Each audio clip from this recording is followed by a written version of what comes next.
नाही, निश्चितपणे विजय माझा निश्चित आहे आणि हा विजय माझ्या एकट्याचा नसेल, हा बुलढाणा जिल्ह्यातल्या सर्वसामान्य जनतेचा आणि इथल्या शोषित घटकाचा, शेतकऱ्यांचा, शेतमजुरांचा विजय असेल। तर एक मी नेहमी म्हणायचो की मी प्रचंड फिरलो, मी प्रचंड गावोगावी गेलो, समजून घेतलं जिल्हा कसा आहे, लोकांच्या समस्या काय, अडचणी काय समजून घेतलं।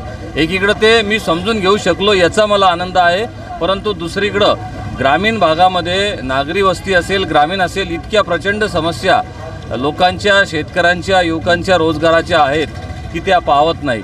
त्याच्यामुळे मी जे निश्चित स्वरूपाचं धोरण तयार केलेलं आहे त्यानुसार काम करण्याचा माझा येणाऱ्या काळामध्ये प्रयत्न राहील। तर मध्यंतच्या काळात आपल्यावरती दबाव आणण्याचा प्रयत्न केला सत्ताधाऱ्यांकडनं, त्याबद्दल काय बोला?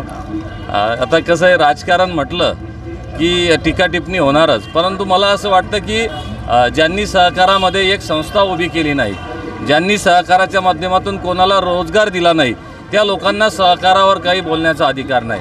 महाराष्ट्र एक असं राज्य आहे की या राज्यानं सहकाराच्या माध्यमातून शेतकरी असेल, तरुण असेल, अनेकांच्या हाताला काम दिलेलं आहे, शेतकऱ्यांना फार मोठं पाठबळ सहकारानं दिलेलं आहे।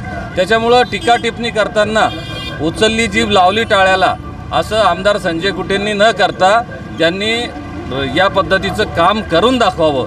आणि ते जे मला दबाव, आम्ही चौकशा वगैरे करू, तर या चौकशांना या दबावाला मी भीक घालत नाही। माझ्या संस्थेचं कामकाज अत्यंत चांगल्या पद्धतीनं चालू आहे, पण राजकारण म्हणून बोलायचं तर हे त्यांचं धोरण चुकीचं आहे।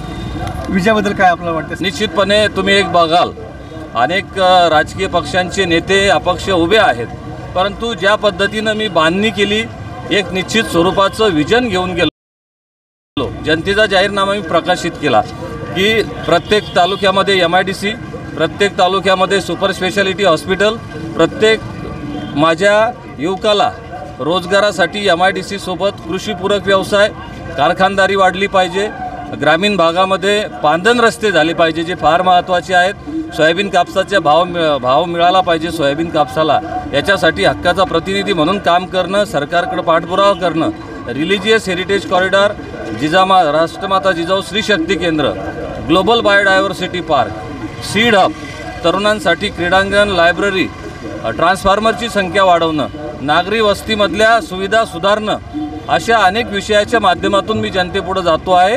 आणि त्यामुळं एक माझं व्हिजन, मी टीका टिप्पणी करण्यापेक्षा व्हिजनवर, विकासावर बोलतो, संपर्क ठेवतो आणि बूथ बांधणी केलेली आहे प्रचंड। म्हणजे 1959 पैकी 1700 बूथवर आमचे बूथ एजंट आणि बूथ कमिटी आहे। आजही बूथ मेळावा झाला, तर त्याच्यामुळं मला वाटतं या अनुषंगानं माझा विजय निश्चित आहे।